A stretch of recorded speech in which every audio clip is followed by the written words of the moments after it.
All right, guys, let me know if you guys hear me right now. Let's get a mic check on this one real quick. So I knew that. Just let me know if you guys hear me right now. All right, perfect. So originally, I was just going to do a post-fight reaction, but then I figured, you know what? Here we are in the main event. I think somebody's coming out to Red Hot Chili Peppers Won't Stop right now, and I believe this is Marcin Tybura who's coming out to this right now.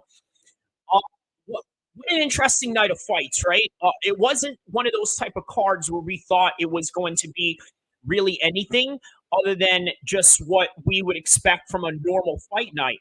But so far, it lived up to the hype in terms of the theater of the unknown, as you should say. In the co-main event, you had Juliana Strelenko submitting Molly McCann in an armbar. The way that Molly was coming out into this fight, very aggressive, very like just raw in the way that she comes at you swinging. And then when they finally got to the ground, you could see how she just easily got controlled, and it was just the end for her. What does this mean for Molly McCann's career moving forward? Who knows?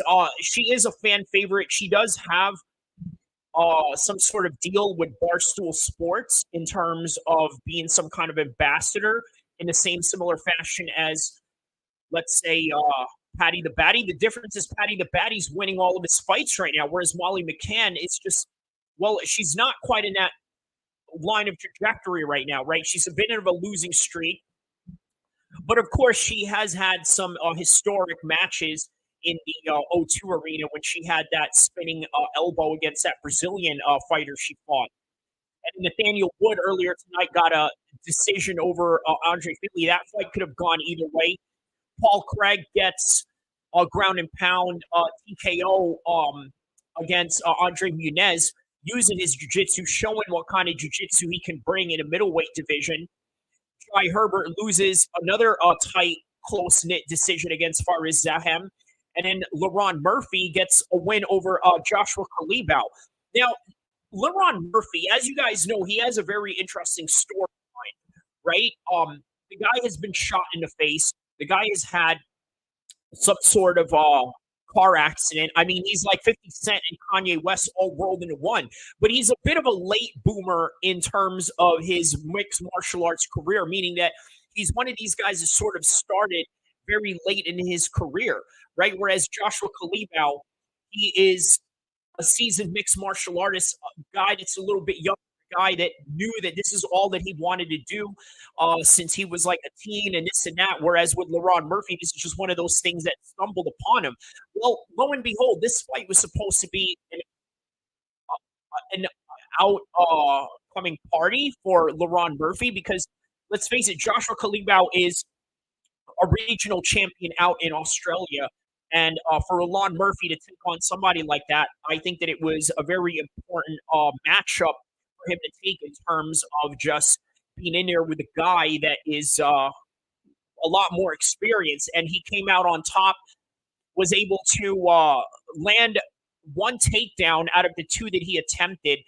The significant strikes was on his particular side of the coin in terms of the percentage.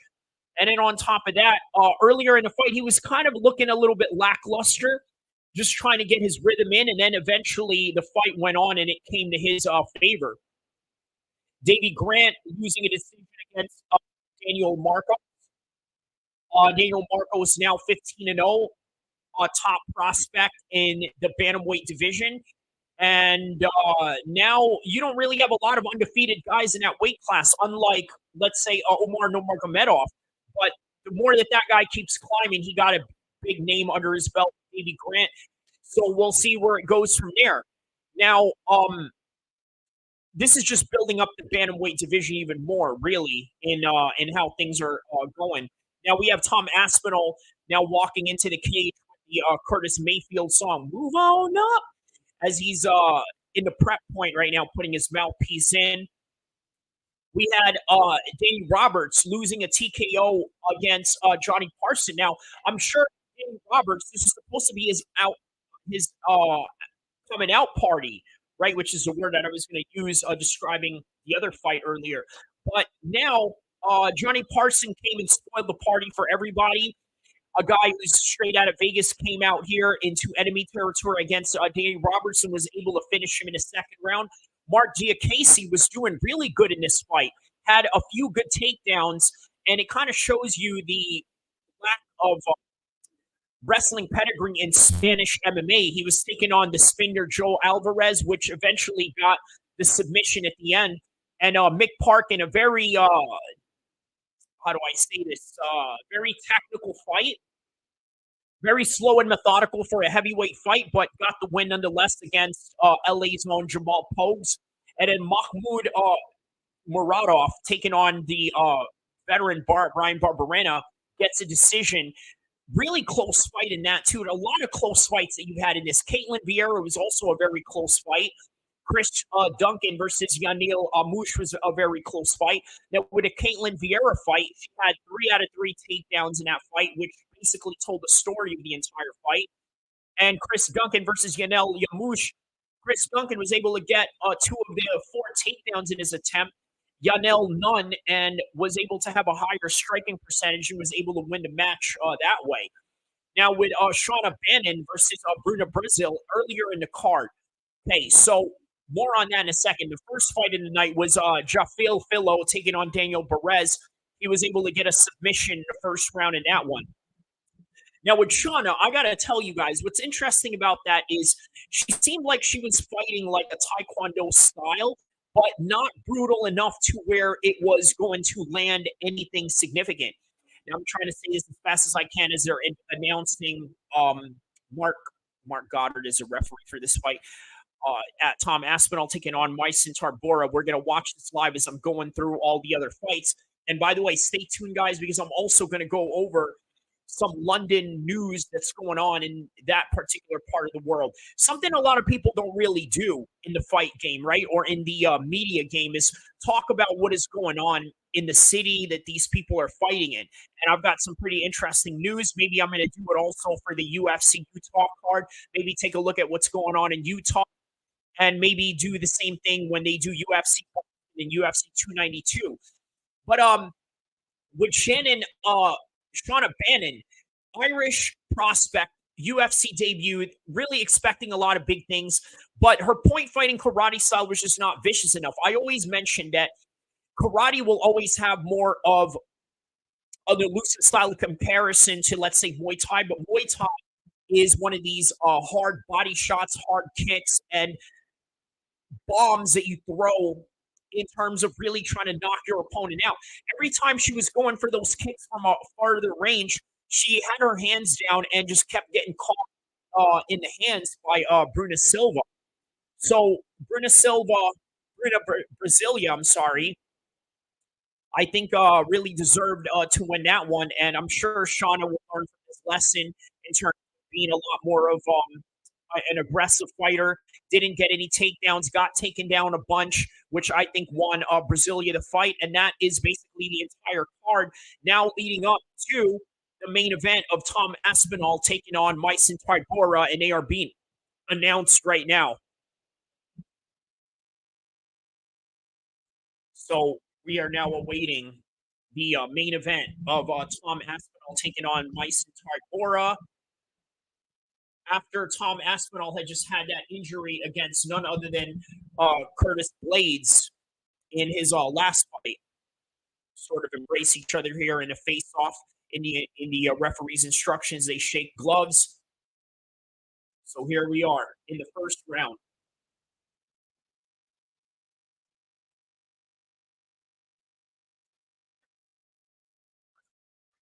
So Tom Aspinall is on the ground right now with the little John Jones pose that he does, which I think, in my opinion, is really the best way to enter a fight because it just stretches you out.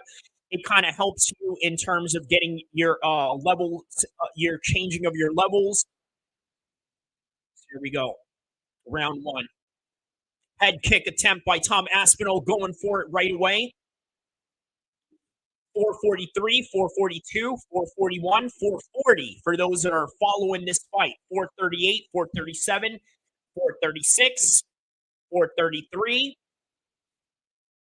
Now, Tom Aspinall looks really light on his feet in the current moment of time right now. Here we go. He's going to go for a left hook. There it is. He hits with a left hook. 1-2. Backs away. Really elusive. Looks like an old school Tyson Fury. And by the way, as you guys know, he is the training partner of Tyson Fury and is asked to help him in the Ngannou boxing match. So we know that Tom Aspinall has great footwork, great jab.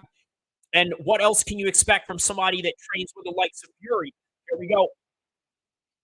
Here we go. Oh, elbow and a right hand from Tom. Oh, and knocks Weiss and Tybura down. Now he's up on the ground and pounding him, and stops him with 3 minutes and 47 minutes left of the first round.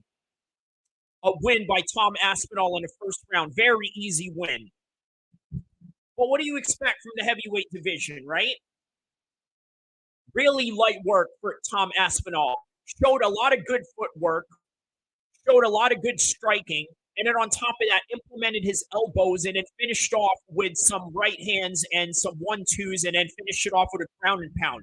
Didn't even need to use any of his takedowns, didn't need to use any of his submissions, which we know that he has, and has taken out a top prospect in the heavyweight division right now. Now, where does this leave Tom Aspinall? Who knows? Does this impress John Jones enough? We'll see. John Jones is just not too long down the corner of fighting in November. And if John Jones gets by Stipe, which I can see him absolutely doing that, I think we got ourselves a great contender right here in Tom Aspinall, and somebody that could possibly take on John Jones. Now, here's the thing you guys got to understand about Tom Aspinall and his chances with John Jones. When you guys saw John Jones fight Dominic Reyes, who, by the way, you guys, if you're hardcore MMA fans, you guys know what's up with Dominic Reyes right now. If you've seen the likes of, let's say, Alexander Gustafsson in their first fight, not the second fight where they had to change from Las Vegas to California because John Jones failed the drug test. What did you see in that first fight? You saw an Alexander Gustafsson that had great footwork, that had a great length, had a great size on, very similar to Tom Aspinall, 6'5", 6'4" frame. He's going to be a problem for John Jones, and the fact that he has this great elusive footwork, and the fact that he has this style that he's learned from Fury in terms of just, having a great, footwork, being able to, get some angles, dodge in and out, this in and out type of fighting style. It's going to be a problem for John Jones, and he has great jiu-jitsu. So what is John going to do? If he's not going to hurt Tom and he gets him on the ground, he's not going to be able to submit him that easily. So that's what we have going on with Tom Aspinall taking on John Jones possibly in the future.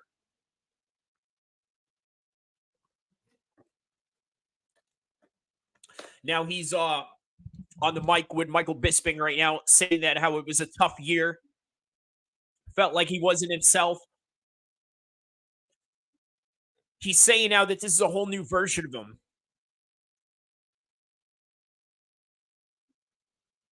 He says that he's going to go all the way, so that means that he wants to go and take on John Jones. Call out John Jones. What is he going to do? Is he going to call out John Jones?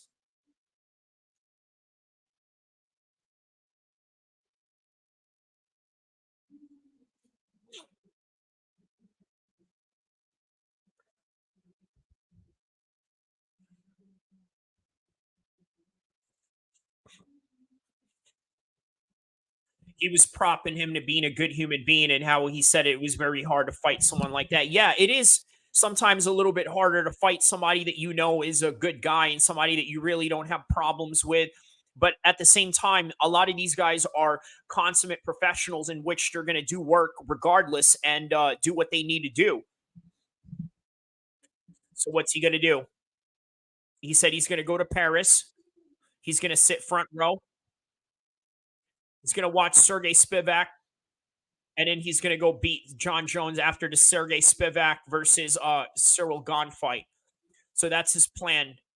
When is UFC Paris? Is that somewhere in September, perhaps? Yeah. So is John Jones impressed with it? even watching this, maybe John Jones isn't even up yet. If you're in the West Coast right now, it's 3 p.m. John Jones is probably waking up right now from a Friday night, sort of say, so going into a Saturday morning, but whatever, you know. So yeah, that's the end of the fight right there, man. What an absolute great fight, I guess, right? I mean, it's an okay fight. It's not the best fight there was in a heavyweight division, but we sort of expected that this was Tom Aspinall's coming out party, right? Um, Tom Aspinall did exactly what Tom Aspinall showed he could do. Now, if he was to take on Curtis Blades, which was his last fight, and you guys seen how that worked out, could he do that same type of performance that he has going on? We don't know that, right? So this is why this fight is kind of confusing. We don't know where this really leads, and there wasn't really a lot at stake. It wasn't like he was here fighting a guy that was top five of the world or anything like that. In fact, I think Tom Aspinall is in a much higher ranking than Tyson Tybura is. If anything, Tom was sort of fighting down rather than fighting up in this particular card, right? So let's take a look at the rest of the cards, right? Mark Giacasey, right? I was very surprised by this fight with Mark Giacasey. I'm going to tell you why. Okay, because look, the thing was that I saw a lot of improvements in Mark Giacasey in terms of his grappling, right? We know this guy to be a flashy striker, a guy that has an elusive footwork, very athletic in the way that he moves, just a very, very athletic English fighter, right? Um, but he started training here in America Top Team in Florida, and I think that really helped a lot with his wrestling. Now, why is it that he was able to get submitted tonight like that, right? I mean, I don't know. You know what? These guys from these unknown countries like Spain, like Georgia, all these different countries that are now coming into the UFC, they're showing something a little bit different. South Africa that comes to mind with Cameron Simon and none other than Dricus du Plessis. All these new guys are coming into the scene. Uh, they have they have a lot of holes in their game, but they're bringing a lot of athleticism in order for them to counteract whatever skill deficiency they have going on in certain departments.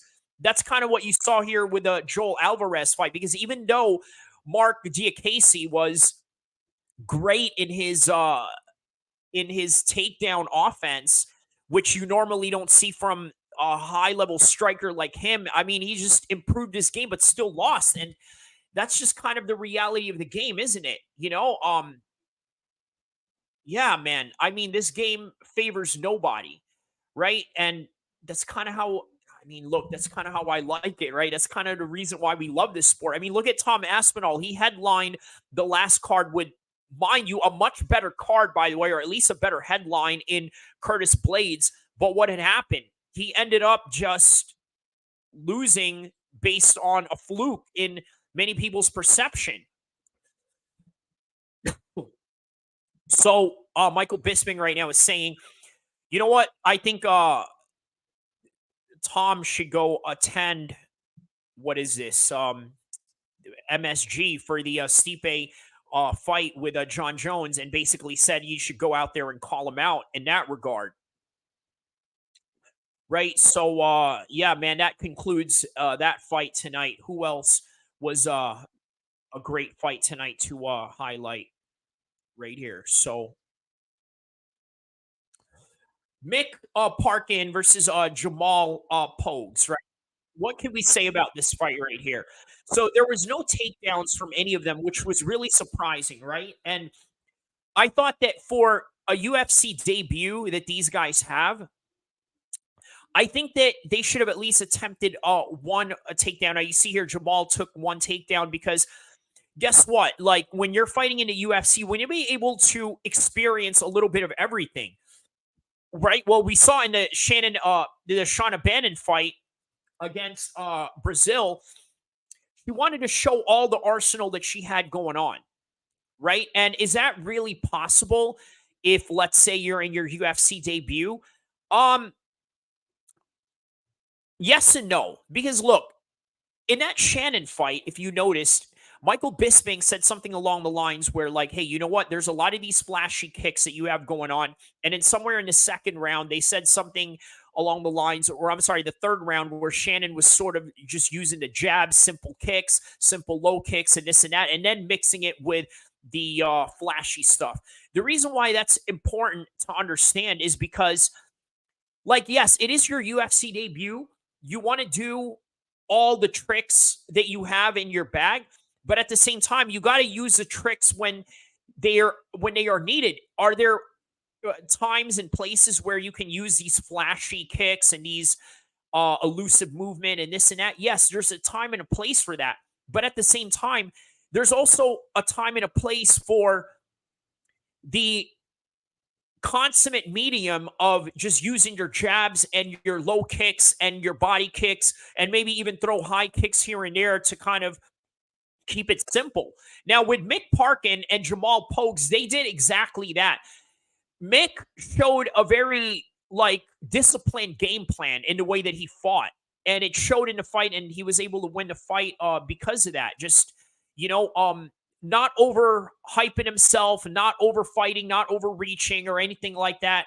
And then obviously Caitlin Vieira, as I mentioned earlier, just had more of the takedowns in order for her to win this fight. Chris Duncan and Yanal Amouche, I mean, was one of my favorite fights of the night. Really, Yamanel was swinging for the fences, right? But then Chris just showed a much more well-rounded game, being able to take him down a few times and then just winning that way. Shauna, we just talked about, and this and that. So I want to do something a little bit different, right? Something that a lot of people don't do in um fight like podcasts or post shows or places that cover MMA. I'm going to talk about the news that's going on in the city of London in terms of like just I don't know, the random newses that they have, right? Like, aren't you guys ever interested in seeing what's happening in the city of where these places are, where these fights are being held at? So I think let's try to do that right here. So this tab instead. So uh, London Day travel cards to be phased out. What exactly does this mean? Write on the comments below what exactly all this means in terms of the London travel cards to be phased out. So let's see here. Day travel cards will be phased out. The deputy mayor of London has confirmed. The daily paper tickets will no longer be sold or accepted on the transport for London TFL services, including the tube, bus, rail, tram, and London Underground. Seb Dance told the Transparent secretary TFL can no longer afford to fund the 40 um, M travel cards, $40 travel camps, which represents subsidy by Londoners. Passengers traveling from outside the capital will be expected to use contactless or Oyster cards on arrival. Okay, so I guess this is something to do with people that are from outside of London. And so I guess when they're coming in, they're kind of have to be charged. So let me know on the comments below if that's the key or if that is what's going on here. Last year, 12M day traveler cards were sold. 12 million day card travelers were sold, double the number in COVID hit 2020, but down from 27 million in 2018. Huh. Okay, so weekly and annual travel cards will be issued, but last year, just 20,000 of them of the latter were sold, down from 185,000 in 2018. Travel cards offers unlimited travel on services within London, where fares rose on the average of 5.9 in March. And I don't know if that has anything to do with that current housing crisis that's going on right now. So let's see. Um, Constant document sets out change, which would see the end of paper travel cards altogether. So they want to do contactless. Has been clear. Okay, all right. So yeah, as you guys know, I mean, London and California were some of the toughest places when it comes to COVID and their restrictions, right? And maybe this has something to do with that. Let's take a look at some more London news that's going on right now. So let's see here. What do you Okay. So let's take a look at this one. This is an opinion piece from The Guardian right now. What do you get if greed is rife? What do you get if greed is rife? Government stupid and planning abuse. Canary Wharf, other such horrors.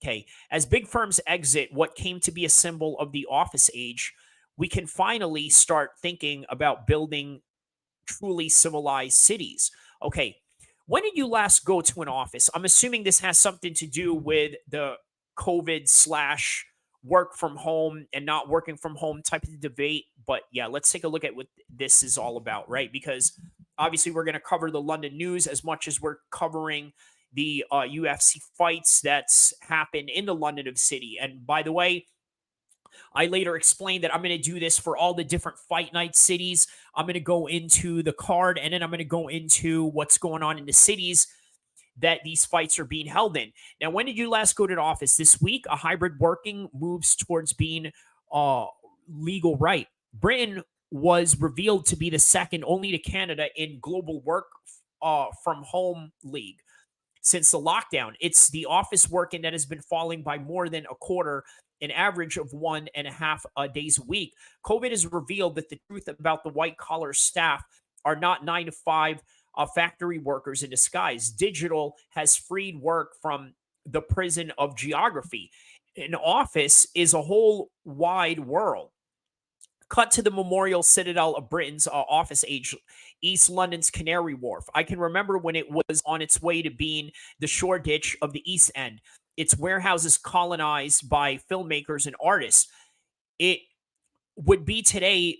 It would be dancing all night. It would today be dancing all night. Instead, it was transformed by Margaret Thatcher in infatuation with the developer Paul Rich's plan to build a European Wall Street. And by the way, what they're referring to is during the 1980s, where Margaret Thatcher was running England. And during that time, she wanted to create a Ronald Reagan, Donald Trump like state where everything was all about free market. Everything was all about what you work for, you get, and this and that. And of course, there's a lot of pushback from a lot of different working class people against Margaret Thatcher on that. If you ask any common average Brits today that have lived during that time. But nonetheless, she made the wharf the biggest state funded project in UK history. She and her Environment Secretary, Michael Helston, hurled money at it. They declared Canary Wharf's entire building program a travel tax dodge, costing taxpayers billions. They freed it off of property taxes. They built it in 2 new railways. The DLR, the Jubilee Line, a spaghetti junction of the motorways, and the most expensive road scheme in Britain per mile. By the way, don't worry, guys. I'm going to go back to the fights and go back and forth with all these, different news articles and whatnot. So, no one has been able to compute the subsidies of the Canary Wharfs before and after its initial bankruptcy in 1992, but they are roughly the equivalent of those to all who have deprived areas outside London combined. Even with its capital, it's consumed of 80% of the transport investment in 1990s. Asked why the north-south gap grew so wide over the past 2 decades, and the big answer is the Canary Wharf. It must rank as one of capitalism's greatest steals of state of all time.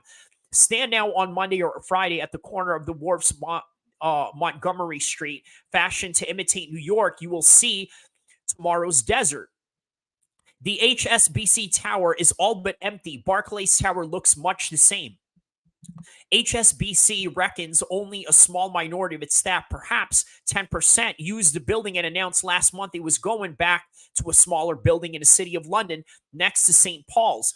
The corporate lawyers, Clifford Chance, are going west too, as are many others. So here's the thing, right? I'm trying to understand where this article is getting to, but I think what they're trying to say is the culture between working from home and working from an office. And I think one of the things that COVID has really taught us is trying to understand that not all jobs require you to be there. Now, there are some jobs that are inevitable. Obviously, if you're a police officer, if you're in a medical field, or if you work in a factory, or if you work in fast food, there's no way around it. You have to be on site with what it is that you need to do. Construction workers, the same thing. Even lawyers, the same thing. There are just some jobs that are inevitable in terms of what is the right practice at the right time in the right place. Now, with everything else, a lot of these office jobs, I agree. There's a lot of office jobs where you can literally just work from home. And why not? If it saves money, why not? And I think that's kind of where a lot of these are, coming from in that regard. So as I continue on with the article, the city is a cock a hop. Imagine this. This is UK English right here. The city is cock a hoop through a walk down in Gresham Street can be almost as bleak as round Canary Wharf. The new slab at 22 Bishopgate, so ugly it defies a new nickname, is desperately calling itself Europe's first vertical village and a co-working space for drop-by hybriders. When Canary Wharfs first went up, I imagined it would one day become like Shelley Osmond's ruin, its vast trunkless legs of stone, that colossal rack, boundless and bare. Ivy would crawl up its steel and glass walls. Squatters occupy its galleries. I ladder ate my words. Canary Wharf was badly designed, unlike London's Bishopgate quarter, and the place seemed to fill up fast enough. Now I am not sure how can a London slavishly devoted for a half century to random high-rise offices developments cope with one-third's collapse in the demands for office space. It will not reverse. In Germany, the fall in the demand is more than half, and in New York, even the Empire State Building is in trouble. So pretty much what they're saying is that there's a lot of trouble going on with the offices being gone because a lot of people just have no use for them anymore, right? And I guess that kind of shows you the evolution of the work life around the world, and you're kind of seeing it in London, just like you see the evolution of mixed martial arts altogether in terms of the new athletes that are coming, the new guys that are coming up in these different weight divisions. Now, how about Paul Craig, right? Let's concentrate on Paul Craig for a second, right? He's up on the ESPN interview right now. I'm going to see what he's talking about. Oh, so right now, breaking news. How about this? He called out Bo Nickel. He said that Bo Nickel would have a hard time passing guard because he has one of the best transitions on the ground. How about that? Bo Nickel getting called out by the new middleweight, none other than Paul Craig. And as they're just talking about Paul Craig, I hear him right here on the ESPN post show saying that, you know what, he wants to call out Bo Nickel. Obviously, Bo Nickel's not a guy that a lot of people are clamming to fight, right? So I always wonder how this guy is going to have any fights moving on in his career. A lot of people are just going to try to skip him. At the same time, hey, let's be real about it, right? Paul Craig is doing the right thing. Because if they hear this, they're going to be like, you know what? Let's go with this guy. I think he's the best guy to possibly beat Bo Nickel. I mean, in my opinion, I think Bo Nickel takes him down and ground and pounds him in the same similar fashion that he did with Muniz tonight. But again, you must also take into consideration he is a much more experienced mixed martial artist in comparison to Bo Nickel. So let's see what else is going on in London news right now. So that's what we have going on right now, is that London doesn't want to use some sort of pass that you can only use for London day travel cards will be phased out. Tube strike, union calls off action following talks. How about this one right here, huh? Let's take a look at this one.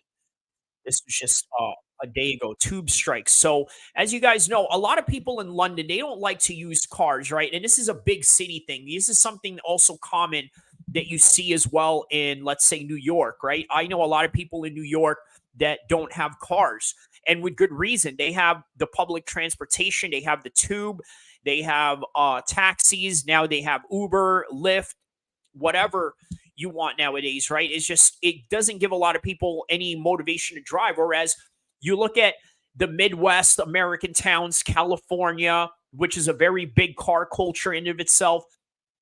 A lot of 16 to 17-year olds, one of the things that they look forward to in the next coming year is getting their license and going out there to drive. So here we are by Liz Jackson at BBC News. Transport unions have called off planned strikes on a tube next week following the last minute talks. Members of the rail, maritime, and transport were set to walk out from the 23rd to the 28th of July and unite. ASLOF members were due to strike on the 26th and 28th. BBC London transport correspondent Tom Edwards said in the following a major step forward in talks. He said any changes to pensions would not happen until 2026. Changes to working conditions would subject to further negotiation. So basically, just like I guess something to the effect of retirement, right? Because these people are talking about pension, very similar to what you saw in France when they had that riot, or not riot, but well, yeah, sort of. I mean, you don't know what a riot is these days or what a protest is. Sometimes it's just one and the same. So they had a riot because they had some Arab kid or African kid that was shot by the cops. And in a week prior to that, or the months prior to that, they had a protest regarding France's retirement age. So this is kind of within those lines. So in the latest development, a long-running dispute between unions and transports for London, the TfL, over job cuts, changes to pensions, and working conditions. Not the end. In the statement by RMT said the progress was made in the talks after significant concessions were made by TfL, where their original plans for job cuts and pension changes will not be carried out. The union continued there are no longer guarantees on protection of earnings, no pension changes for at least 3 years, and so-called productivity proposals, which would have damaged the terms and conditions of the RTM members, have been halted. So, however, okay, in the end, RMT's mandates remain until October. Prepare to use if necessary. Okay. BBC's transportation said the pension issue is really a thorny one and been stuck with for years. Okay, so what broke the deadlock was the confirmation from the government any changes would involve legislation wouldn't be until 2026. Yeah, so I don't know how they're going to expect people in this particular field of work to do something or to go to work when the one thing that they want as an immediate result is not going to be until 2026 at its earliest. But they give a good news here. TfL's chief operating officer, Glenn Barton, said that this is good news for London, and we will continue to work closely with our trade unions to discuss the issues and seek a resolution. In other words, try to stall out the entire thing. And then Mayor Khan said it would really welcome news for Londoners that would made the trade unions have suspended or planned week strikes and that commuters won't face any disruptions. Negotiations is always the best way forward. So basically yeah, trying to stall this thing out for the sake of whatever it is that they want to get done, but whatever. So how about the upset tonight with Julia Strolenko taking on Molly McCann, right? Molly the Meatball McCann. Look, the thing with this fight was that we were expecting Molly to win this fight. And look, here's the thing you got to understand, guys. There are no main characters in any particular story, right? We all love to believe that we're the main character of the story and that everybody else is just NPCs and this and that.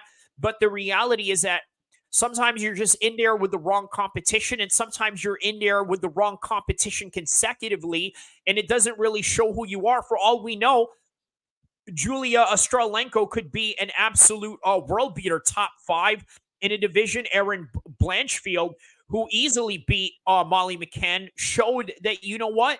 She is a top level, fighter, a top level flyweight at that. So a lot of people are now saying that Erin could possibly be the champion.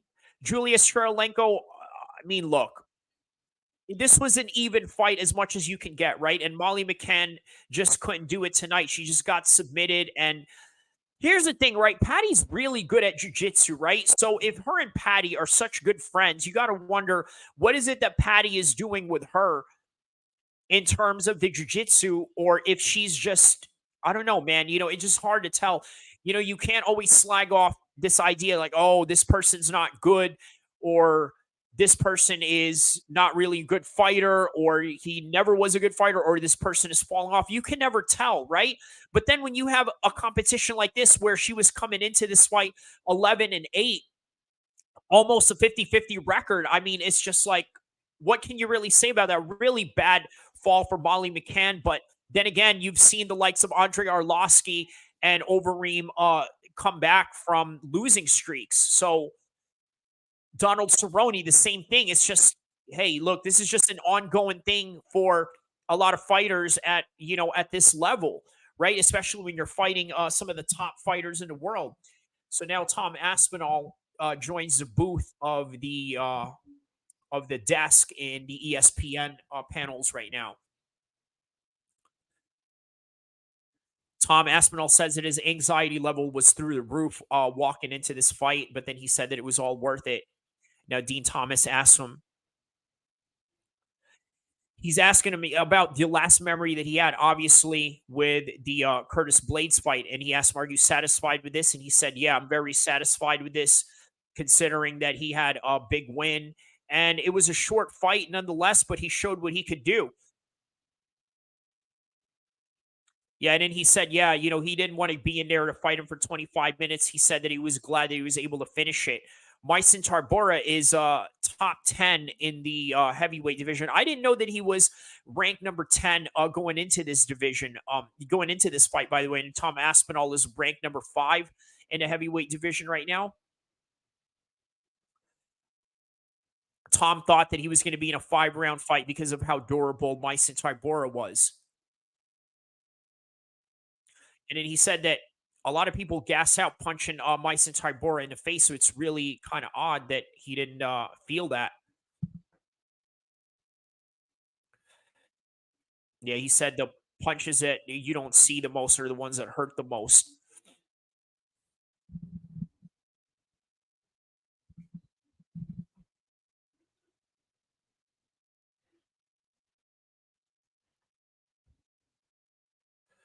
Let's see here.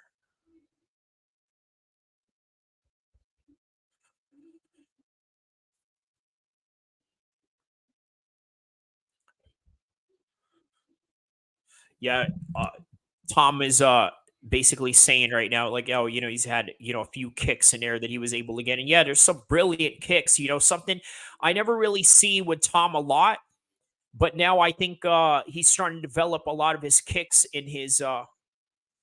He said right now he's been working a lot on the mental aspects of the fight game, which is undoubtedly a very important aspect of the fight game.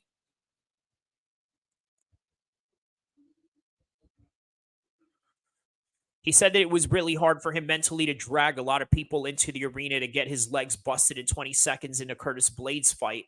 So he feels really relieved of being able to get this fight done in a fashion that he did. He feels like he's got the cheat code now.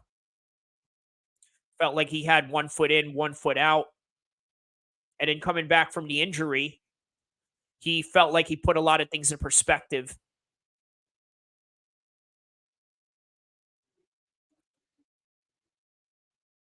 Yeah, so he's basically saying he can't be halfway in, halfway out when it comes to this fight game. He has to be totally in and nothing else.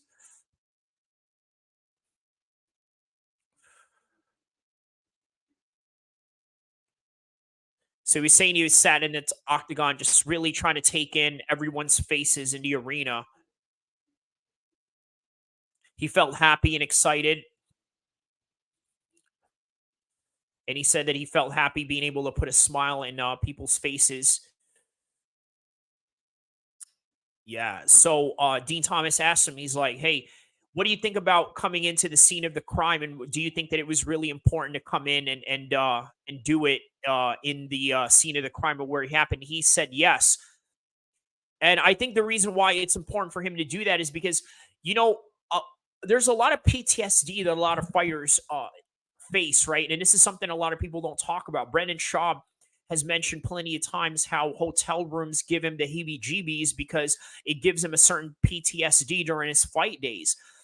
So if you change that in terms of having a positive experience, then maybe you can change your mind into having more positive outlooks on certain places and especially being in your fight career.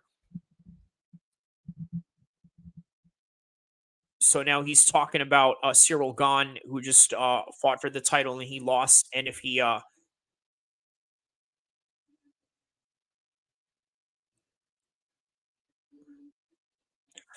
He said that the fight will be in 4 weeks, so he's basically saying that he wants to take on, Sergey versus, Cyril Gahn, and he's taken on, Sergey Spivak already, has beaten him, and he feels that if he beats, Cyril Gahn, that he deserves, the title shot because he was the last guy to fight John Jones for it.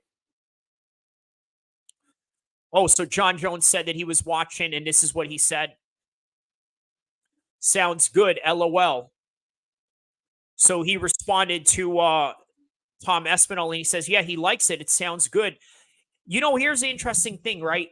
John Jones never had a Ricky Hatton like opponent in the way that, let's say, Floyd Mayweather had with Ricky Hatton, in the way that Joe Calzaghe had with Roy Jones and Bernard Hopkins, right?